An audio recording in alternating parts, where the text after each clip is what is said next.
देखो, भक्ति की परिभाषा कठिन नहीं है, बड़ी सरल है।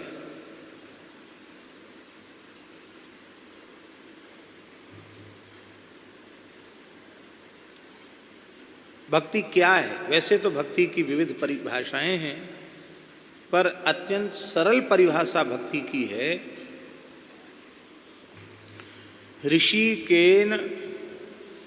ऋषिकेश सेवनम भक्ति रुच्यते।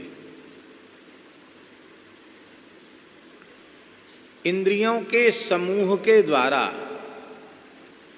इंद्रियों के अधीश्वर का निरंतर सेवन, इसी को भक्ति कहते हैं।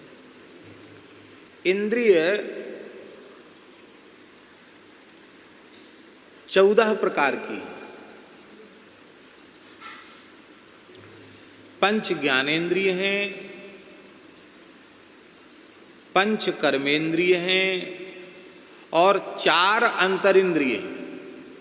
मन बुद्धि चित्त अहंकार, इसको भी इंद्रिय ही माना है। इंद्रिय शब्द का अर्थ होता है करण।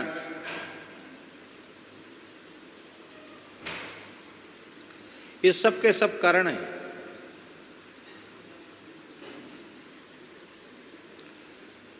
करण किसको कहते हैं? करण की परिभाषा क्या है? वैयाकरणों के मत के अनुसार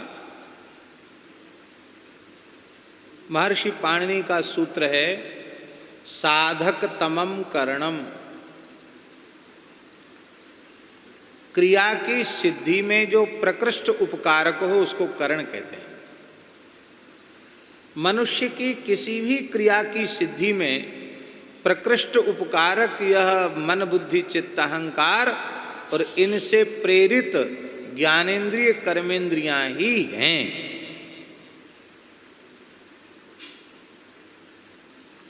इसके बिना कोई क्रिया संभव नहीं है।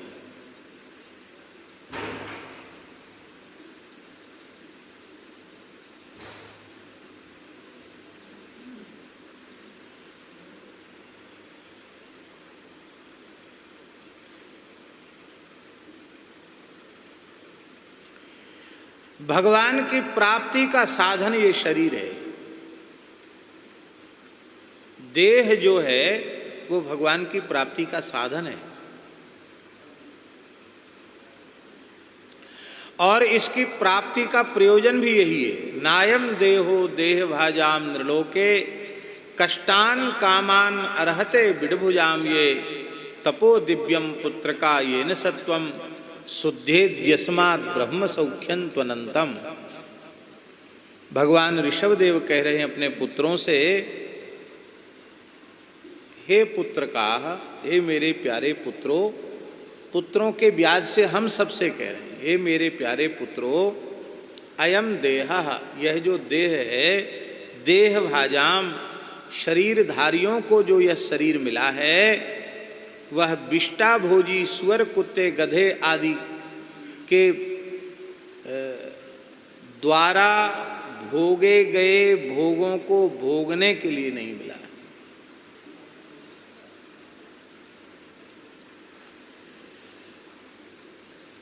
क्यों? क्योंकि जिन भोगों को अत्यंत कष्ट पूर्वक यत्न पूर्वक अपने जीवन के अमूल्य समय को नष्ट करके एकत्रित करता है, उन्हीं पदार्थों को भोगों को सुअर कुत्ते आदि बिना परिश्रम के बिना पुरुषार्थ के प्राप्त कर लेते हैं। तो ऐसे पदार्थों के संग्रह में और भोग में ये मानव जन्म सफल नहीं है। इस मानव शरीर से दिव्य तप का अनुष्ठान करना चाहिए, जिससे अंतःकरण की शुद्धि हो और अनंत ब्रह्म सुख की प्राप्ति हो। ये अनंत ब्रह्म सुख ही भक्ति है। क्योंकि राम भगति मणि उर बस जाके दुख लवलेश ना सपने ताके।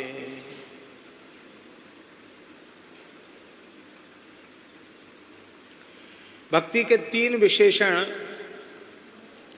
सनकादिक भगवान ने दिए हैं। 3 कार्य युगपत भक्ति महारानी करती है। एक कार्य करती है भक्तेषु गोविंद स्वरूप कर्त्री, भक्तों के अंतःकरण में गोविंद के स्वरूप को प्रकट कर देती है। अंतःकरण में तो सबके भगवान विराजमान हैं, पर उन अंतर्यामी भगवान की अनुभूति के योग्य अंतःकरण का निर्माण भक्ति कर देती है। अर्थात हृदय में भगवान का आविर्भाव कर देती है। कमरे में अंधेरा हो गया, प्रकाश नहीं है, और हमें कोई आवश्यक वस्तु चाहिए थी, अंधेरे में दिखाई नहीं पड़ रही थी, हमने दीपक प्रज्वलित किया, दीपक के प्रज्वलित होते ही वो वस्तु वहाँ दिखाई पड़ने लगी। तो क्या दीपक ने वह वस्तु लाकर रख दी? दीपक ने वह वस्तु लाकर नहीं रखी है। दीपक ने वह वस्तु लाकर के नहीं रखी, दीपक के प्रकाशित होने से वो वस्तु दिखाई पड़ने लगी। ऐसे ही भक्ति की ज्योति, प्रेम की ज्योति, अनुराग की ज्योति जब हृदय में प्रज्वलित होती है तो हृदय बिहारी श्री ठाकुर जी की अनुभूति होने लग जाती है। ये पहला काम है भक्ति का, भक्तेषु गोविंद स्वरूप कर्त्री। दूसरा लक्षण है भक्ति का प्रेमैक धर्त्री, प्रेमैक धर्त्री। प्रेम को धारण करने वाली है।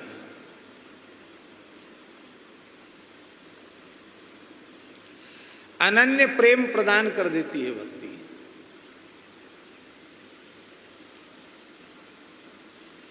और तीसरा काम है भवरोग हंत्री, भवरोग को नष्ट कर देती है भक्ति। इसको भवरोग क्यों कहते हैं? भव शब्द का अर्थ है भवन्त्यस्मिन्निति भवः, भवन्ति जन्मस्थिति भंगाः अस्मिन्निति भवः। जिसमें 3 काम निरंतर होते रहे उसको भव कहते हैं, जन्म, पालन और संहार। इन तीनों के चक्कर से जीव को मुक्त कर देती है, उससे भक्ति कहते हैं। बड़ी भारी महिमा है भक्ति महारानी की।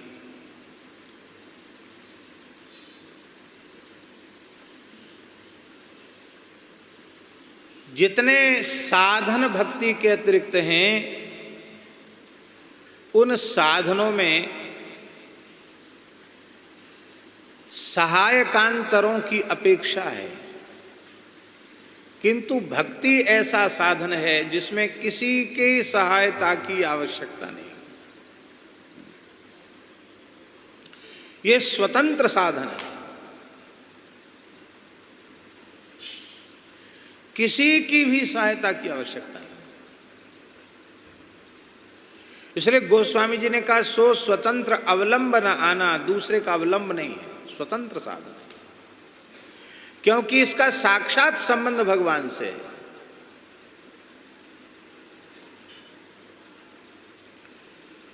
अन्य जो भी साधन आप करेंगे उसमें किसी न किसी सहयोगी की जरूरत पड़ेगी, भक्ति में नहीं।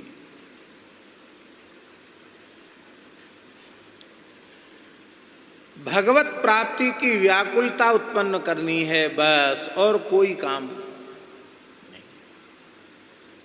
इतनी सी कठिनाई है कि बस भगवान की प्राप्ति की व्याकुलता उत्पन्न हो जाए।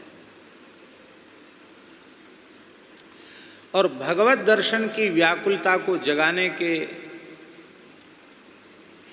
साधन के संबंध में दास का ऐसा मानना है कि एक तो आहार शुद्धि रखता हुआ,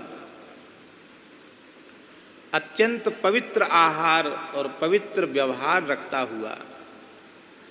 आहार शुद्धि माने केवल भोजन शुद्धि नहीं, आँख का भी पवित्र आहार हो, कान का भी पवित्र आहार हो, नासिका का भी पवित्र आहार हो, सभी इंद्रियों का आहार पवित्र हो, केवल भोजन नहीं। जो देखने योग्य हो वह देखें, जो सुनने योग्य हो वो सुने, जो बोलने योग्य हो वो बोलें, जो ग्रहण करने योग्य हो उसे ग्रहण करें, ऐसा करें। दूसरा, निरंतर नाम जप करें, अधिक से अधिक नाम का आश्रय लें। तद विस्मरणे परम व्याकुलता, भगवान की विस्मृति हो जाए तो चित्त में बड़ी व्याकुलता हो जाए, अरे इतना समय भगवान की बिना स्मृति के कैसे चला गया। तीसरा, भगवत भागवत चरित्रों का सत्पुरुषों की वाणी से नित्य श्रवण।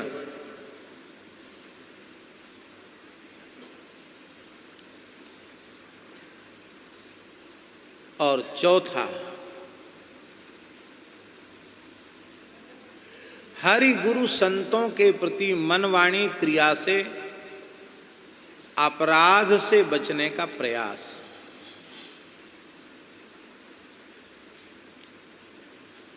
हम अपराध से बचना चाहते हैं, फिर भी कोई बात किसी कारणवश जाने अनजाने में कोई अपराध हो गया तो उसको भगवान की कृपा से क्षमा हो जाता है, पर हम अपराध पर अपराध करते चले जाते हैं और क्षमा भी मांग लेते हैं, फिर अपराध करते हैं।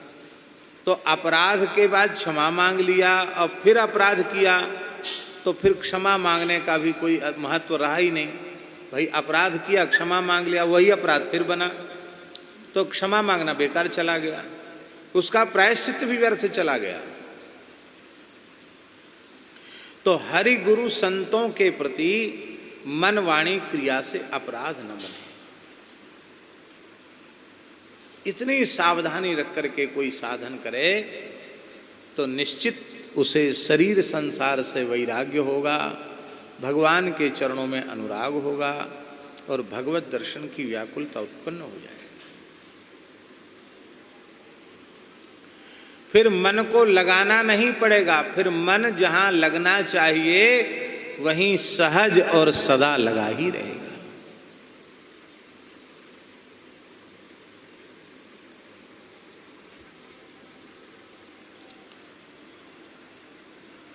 श्री कबीरदास जी का एक पद है, या विधि मन को लगावे, मन के लगाए प्रभु पावे। जैसे नटवा चढ़त बांस पर, नटनी ढोल बजावे।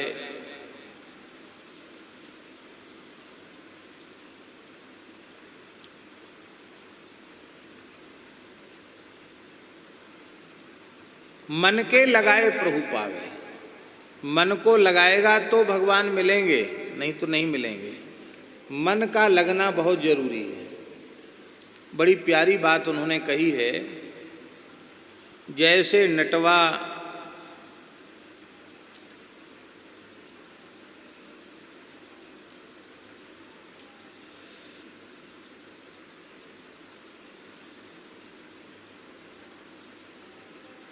श्री वृंदावन बिहारी लाल की जय।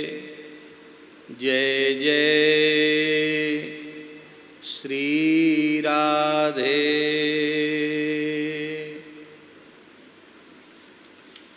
वे कहते हैं कि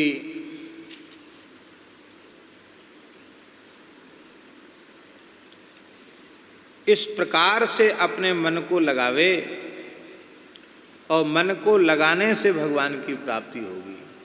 या विधि मन को लगावे, मन के लगाए प्रभु पावे। जैसे नटवा चढ़त बांस पर, ढुलिया ढोल बजावे। अपना बोझ धरे सिर ऊपर, सुरति बरत पर लावे। या विधि मन को लगावे, मन के लगाए प्रभु पावे। ढोलिया ढोल बजाता है, आंख पर पट्टी बंधी है, सिर पर भार है, अब वो रस्सी के ऊपर चल रहा है आंख में पट्टी बांध करके, लेकिन उसकी सुरती वहीं लगी रहती है, इसलिए वो गिरता नहीं है। कितना कठिन काम कर, इतना कठिन काम करते ही सुरत वहाँ लगा के रखता है। दूसरा उदाहरण देते हैं, जैसे भुवंगम चरत बनहि में ओस चाटने आवे। विषधर सर्प जब मणिधर हो जाता है तो फिर वो ज़्यादा अपना आहार जुटा नहीं पाता है, भगवान उसको मणि दे देते हैं और वो मणि अपने मुख से निकाल करके रख देता है रात्रि के समय। उस मणि की नीली नीली कांति में छोटे छोटे प्राणी, कीट पतंग आदि, मेढक आदि आ जाते हैं उसकी आकर्षक रोशनी को देख करके, और फिर वो उनको खा लेता है और ओष चाटता है। ओष के चाटने से उसको बड़ी शांति और ठंडक मिलती है। तो वह चाटता जरूर है, कुछ आहार मुख के सामने आ गया तो उसे ग्रहण भी कर लेता है, लेकिन उसकी वृत्ति, उसकी सुरति लगी रहती है मणि पर। कबहू चाटे कबहू मणि चितवे, कभी चाटता है फिर मणि की ओर देखता है, फिर चाटता है फिर मणि की ओर देखता है। और मणि तज प्राण गंवावे, मणि चली गई तो प्राण उसके चले जाते हैं। तीसरा उदाहरण दे रहे हैं, जैसे कामिनी भरे कूप जल कर छोड़े बतरावे, अपना रंग सखियन संग रांचे सुरति गगर पर लावे। माताएं सिर पर गगरी धर के 2 मंजिल 3 मंजिल भी रख लेती हैं, गगरी के ऊपर गगरी, मटकी के ऊपर मटकी, और फिर पकड़ती नहीं हाथ से, कुंडरी पर रख करके और चटक बटक चाल चलती हुई, बातचीत करती हुई इधर उधर गर्दन भी घुमाती हैं, लेकिन इसके बाद भी उनके सिर पर रखी हुई गागर गिरती नहीं है, क्योंकि उनकी सुरति वहीं लगी रहती। और जब सुरति हट जाएगी तो गागर गिर जाएगी। इसी तरह से निरंतर भगवान में सुरति लगाकर रखना है। पांचवा उदाहरण दे रहे हैं, जैसे सती चढ़ी सत ऊपर अपनी काया जरावे, मातु पिता सब कुटुंब त्यागे सुरति पिया घर लावे। सती नारी के समान। और कहते हैं इस प्रकार से मन को लगाने के बाद अलग से पूजा की आवश्यकता नहीं पड़ेगी। धूप दीप नैवेद्य अर्गजा, ज्ञान की आरती लावे, कहे कबीर सुनो भाई साधो, फिर जन्म नहीं पावे, फिर उसका जन्म नहीं होगा। तो मन को लगाने की बात है। और एक विशेष बात है कि मन वस्तुतः भगवान में ही लग सकता है और कहीं भी मन लग नहीं सकता, क्योंकि और कहीं मन लगने के योग्य होता तो लग गया होता। मन लगता नहीं है, यही तो समस्या है। मन लग जाए तो सारी समस्याओं का समाधान हो जाए। संसार के किसी आकर्षक से भी आकर्षक रूप रसगंध शब्द स्पर्श की ओर मन जाता है, लेकिन वहां अधिक समय तक ठहरता नहीं है, वहां से लौट के फिर वापस आ जाता है। तो जहां से मन लौटकर वापस आ रहा है, वहां मन का लगना कैसे स्वीकार किया जाए? मन का लगना स्वीकार वहीं किया जा सकता है जहां जाने के बाद मन लौटकर न आवे। ऐसे केवल और केवल श्री ठाकुर जी हैं जिनमें मन लगने के बाद फिर लौटकर संसार में नहीं आता है।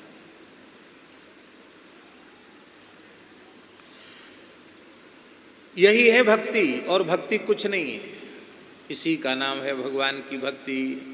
लेकिन गोस्वामी जी इस पद में कह रहे हैं कि योमन कबहू तुम्हें लाग्यो, हे भगवन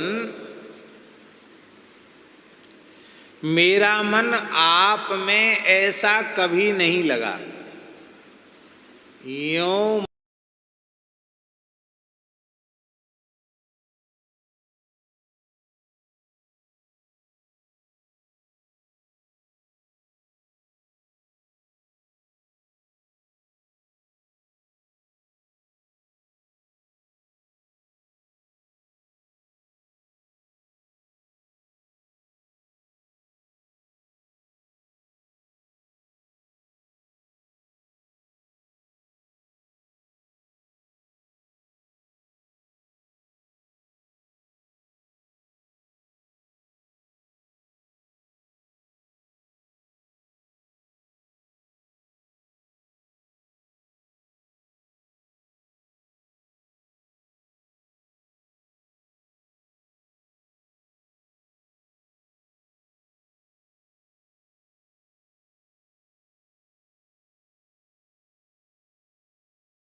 कभी कभार मन लगाते हुए भी हम दिखाई पड़ते हैं। तो स्थूल रूप में तो मोटे तौर पर तो देखने में लगता है कि हम भगवान में मन लगा रहे हैं, पर भगवान में मन न लगा करके विषय वस्तु पदार्थ में ही हमारा मन लगा रहता है। जब हम किसी कामना को लेकर, किसी इच्छा को लेकर, किसी संकल्प को लेकर भगवान की भक्ति करते हैं तो दिखाई तो ये पड़ता है कि अरे देखो कितना ही माला फेरता, कितना भजन करता, कितना ध्यान करता है, कितना जप करता है, कितना कीर्तन करता है। चाहता क्या है? यदि भगवत प्रेम के अतिरिक्त लौकिक पारलौकिक किसी भी वस्तु पदार्थ को चाहता है तो उसको भगवान, उस भगवान का प्रेमी नहीं है, वह वस्तु पदार्थ का प्रेमी है।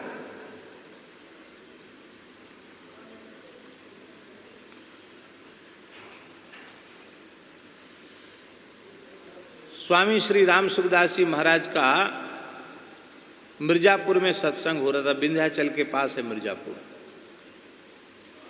तो लोगों ने कहा कि मिर्जापुर के पास प्रयाग है, चलें स्वामी जी, प्रयाग चलें तो त्रिवेणी स्नान हो जाएगा। बनारस भी पास में है, बनारस में भी चल सकते हैं, विश्वनाथ जी का दर्शन हो जाएगा। संतों ने आग्रह किया तो स्वामी जी बोले तुम्हारी इच्छा है तो चलो। बोले महाराज चलें कैसे, सत्संग के समय लौट के आना पड़ेगा, तो सेठ को गाड़ी के लिए कह दो। जिस भगत के यहाँ रुके हैं, जो सत्संग रखा है जिसने, उसको गाड़ी की व्यवस्था के लिए कह दो।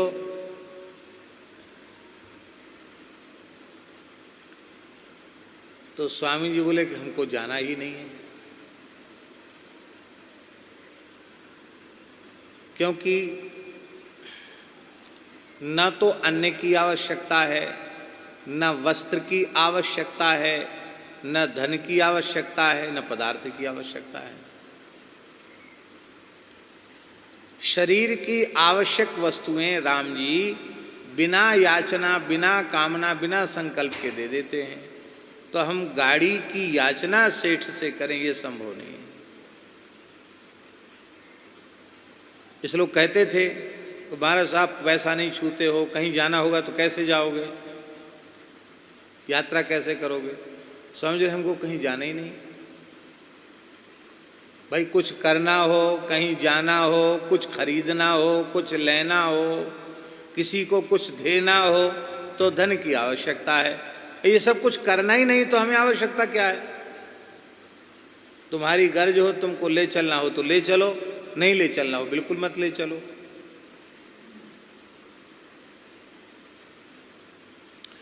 हम भगवान की भक्ति करते हुए दिखाई पड़ते हैं, पर यदि मन में वस्तुओं का, पदार्थों का, भोगों का लालच बना हुआ है तो हम उन वस्तुओं के, पदार्थों के, भोगों के भक्त हैं, न कि हम भगवान के भक्त हैं।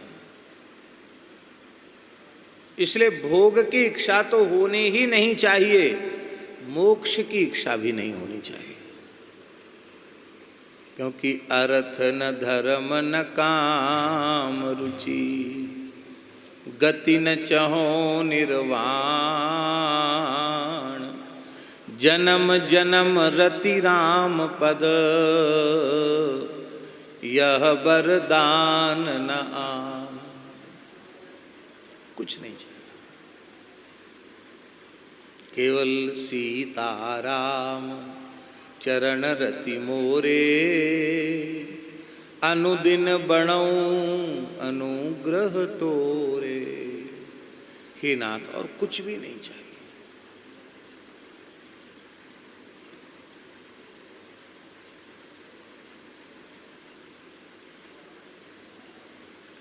तो मन लगाते भी हैं, पर जैसे यों मन, जैसे मन लगाना चाहिए वैसा मन नहीं लगाते।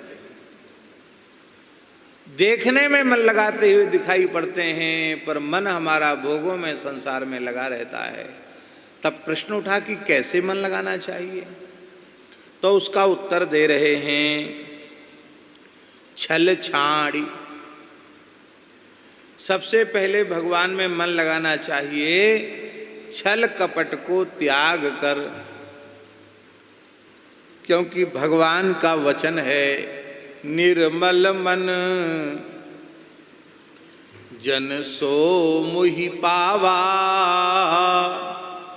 निर्मल मन जन सो मुहि पावा, मोहि कपट छल छिद्र न भावा। छल और छिद्र और कपट, ये तीनों हमारे जीवन में नहीं होना चाहिए।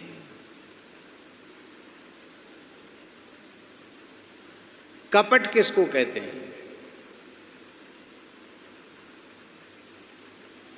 छिपाव दुराव को कपट कहते हैं।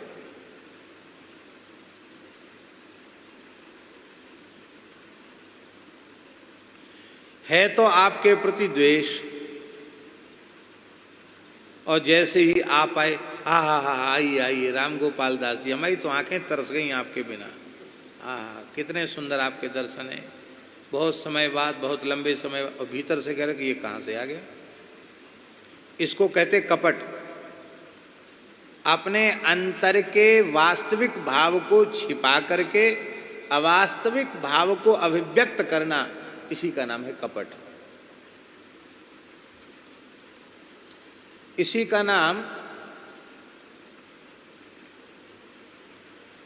नाम कपट है। ये जो है ना, वो रूंगटा जी को देना, हमने ले ली यहाँ गौशाला में सेवा, रूंगटा जी को देना। रूंगटा जी होंगे नीचे, हाँ, उस सज्जन जी को दीजिए।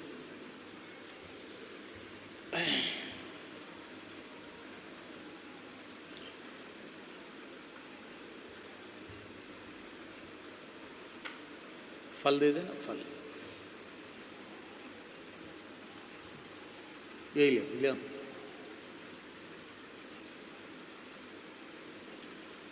तो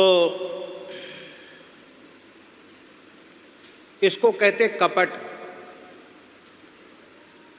हम छिपा लेते हैं, यथार्थ को छिपा लेते हैं, अयथार्थ को प्रकट करते हैं, इसी का नाम है कपट। ओला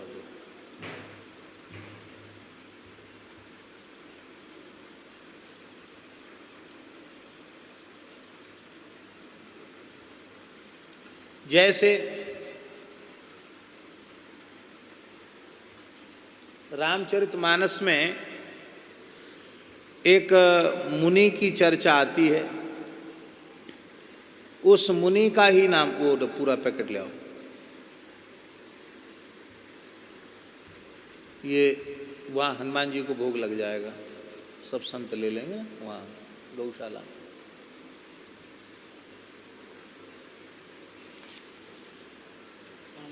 हाँ,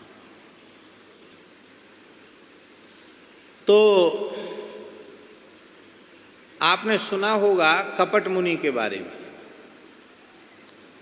वो इतना बढ़िया महात्मा बन के बैठा था तो राक्षस, पर इतना बढ़िया महात्मा का वेश बना के बैठा था कि प्रताप भानु चक्कर में फंस गया।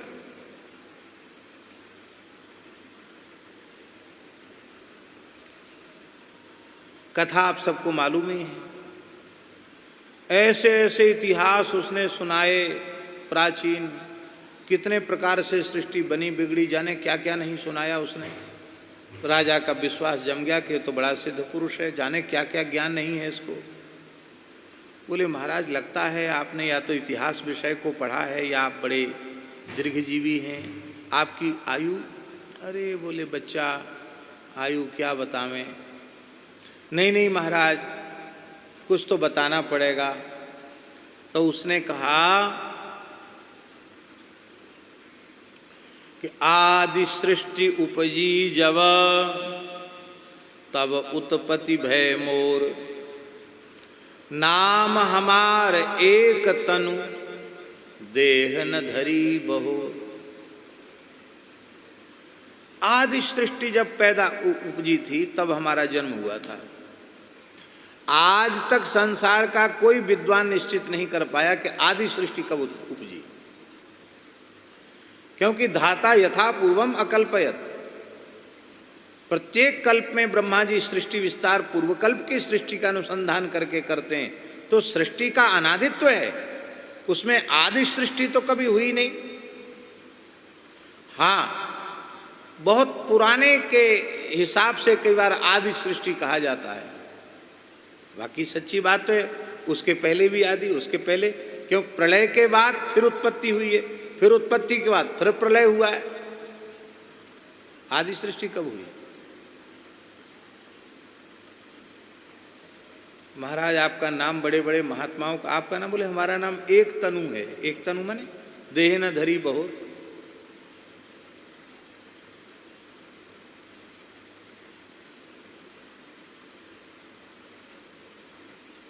अब देखो वो झूठ नहीं बोल रहा था, वो सच्ची बोल रहा था, क्योंकि जीवात्मा जब भी कभी सृष्टि का आरंभ हुआ तभी से लगातार जन्म ले रहा, मर रहा है।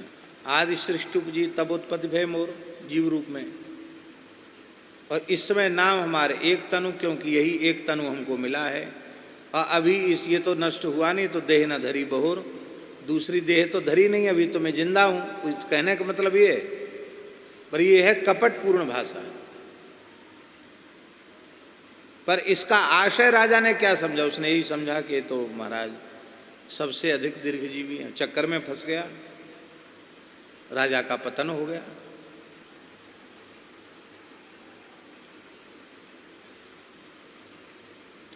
कपटी ऐसे ऐसे कपट करते हैं कि सामान्य की बात जाने दीजिए, हनुमान जी जैसे ज्ञानी नाम अग्रगण्यम बुद्धिमताम वरिष्ठम भी चक्कर में फंस जाते हैं। काल नेमी के चक्कर में हनुमान जी भी फंस गए थे।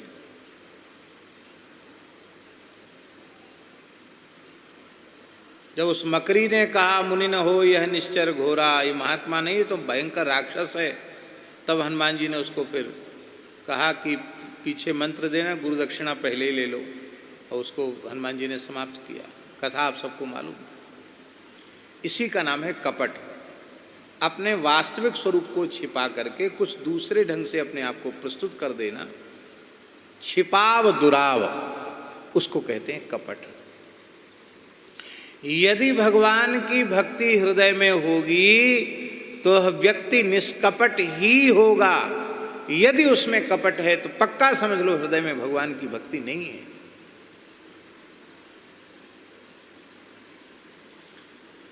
तो एक तो कपट राहित्य चाहिए, निष्कपटता चाहिए। वो निष्कपट भाव से हम भगवान में नहीं लगे हैं। मोहि कपट छल, छल किसको कहते हैं? किसी की वंचना करना, किसी को ठग लेना, इसी का नाम है छल।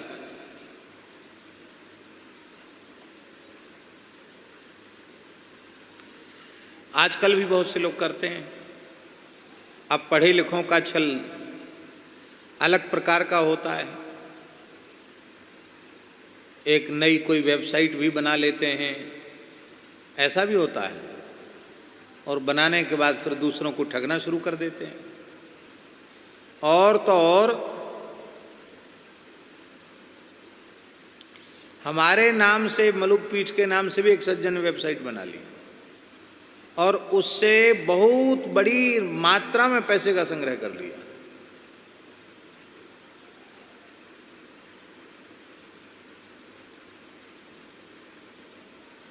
तो हमारे यहाँ के एक साधु ने फिर उसको धमकी देकर के उसको बंद करवाया, उसको बंद, उसका वो करवाया बड़ी मुश्किल से। उसके भी समर्थन में लोग आ गए कि नहीं नहीं नहीं, वो ठीक है, कोई बात नहीं, जाने दो, उसको करने दो।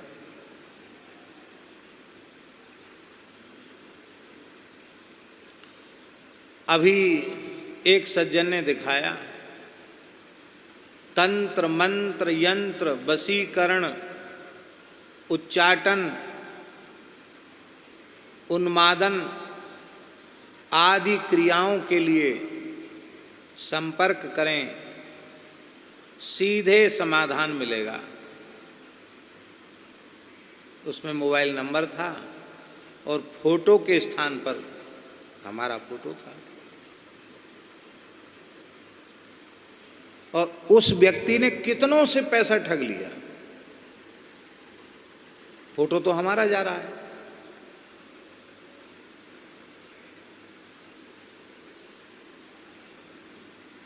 इतने ज़्यादा हम हर बार मने कर देते, लेकिन इस बार हमको कहना पड़ा भाई ज़्यादा नहीं मानता तो कानूनी कार्रवाई। बोले कानूनी? वाजपेयी जी बोले, हमने कानूनी कार्रवाई करो। क्या करें, क्या करें?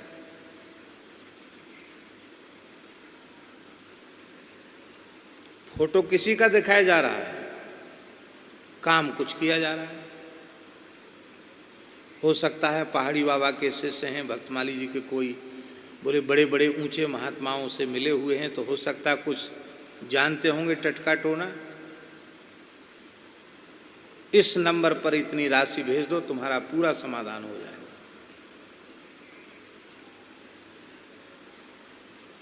अरे ये तो चलो पढ़े लिखे लोगों का छल। हमारे ठाकुर जी बलि के यहाँ चले गए। जयदेव महाप्रभु आरंभ करते, छलयसि विक्रमणे बलिमद्भुत बामन। भगवान ने छल किया, छोटे से बालक बन के पहुँच गए और बोले हम अपने पैर के नाप से 3 पग पृथ्वी चाहते हैं। तो उसने बहुत समझाया कि कहाँ दंड कमंडल रखोगे, कहाँ गौशाला, कहाँ वेद पाठशाला बनाओगे, अतिथिशाला कहाँ बनेगी। इतना आप तो बड़े प्रतापी ब्रह्मचारी, तेजस्वी ब्रह्मचारी हैं, बहुत विस्तार करेंगे आप, ज़्यादा ले लो। नहीं हम तो संतोषी हैं। तो ठीक है, वांछा तब प्रतिगृह्यताम, जितनी तुम्हारी इच्छा उतना ही ले लो। और जैसे संकल्प का जलाए भगवान विराट हो गए और भगवान ने बलि का सर्वस्व नाप। इसको कहते छल। छोटे बन के आए, बड़ा बन के नाप लिया।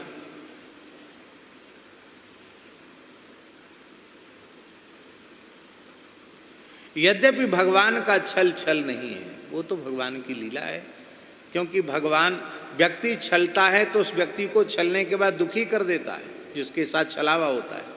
पर यहाँ ठाकुर जी जिससे छल रहे हैं उसी के द्वारपाल बन करके खड़े हुए हैं, उसकी भक्ति पर भगवान बिक गए हैं। इसलिए भगवान का छल छल नहीं है, वह तो उनका अनुग्रह ही है। पर एक छल को परिभाषित हमने किया, इसको छल कहते हैं। धोखा देकर किसी की वस्तु को ले लेना, छीन लेना, झपट लेना, अधिकार कर लेना, इसका नाम है छल।